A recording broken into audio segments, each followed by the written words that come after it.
რუსთავში ქალაქის ისტორიული უბნების რესტავრაციის ფარგლებში რუსთაველის ქუჩის რეაბილიტაციის მესამე ეტაპი მიმდინარეობს. ქალაქის ერთ-ერთ ყველაზე ძველ ქუჩაზე არსებულ საცხოვრებელ კორპუსებს რესტავრაცია ავთენტური იერსახის შენარჩუნებით ჩაუტარდება.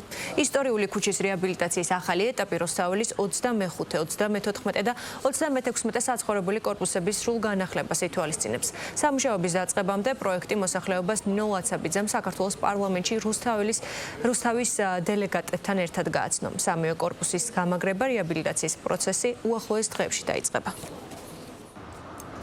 მთავრობის მხარდაჭერით ვაგრძელებთ ისეთი მასშტაბური პროექტების განხორციელებას, როგორიც არის რუსთაველის ქუჩის მესამე ეტაპის სარეაბილიტაციო სამუშაოები. აღნიშნული პროექტი არ გულისხმობს მხოლოდ ვიზუალურ ცვლილებას, რაც თავისთავად იქნება და შევინარჩუნებთ იმ ავთენტურ სახეს, რაც ამ კოლორიტულ ქუჩას ახასიათებს. ასევე კორპუსის სამუშაოები ჩაუტარდება გამაგრების მიმართულებით. დღეს მოსახლეობასთან სწორედ ამ საკითხებზე ვისაუბრეთ. ვიმყოფებით ჩვენ რუსთაველის ქუჩაზე, რომელიც რუსთავის ერთ-ერთი ისტორიული და ყველაზე გამორჩეულად კოლორიტული ქუჩაა. აქ მესამე ეტაპის სამუშაოები მიმდინარეობს, აუთენტურ მდგომარეობაში დაბრუნდება ეს კორპუსები და მიიღებს პირვანდელ მდგომარეობას.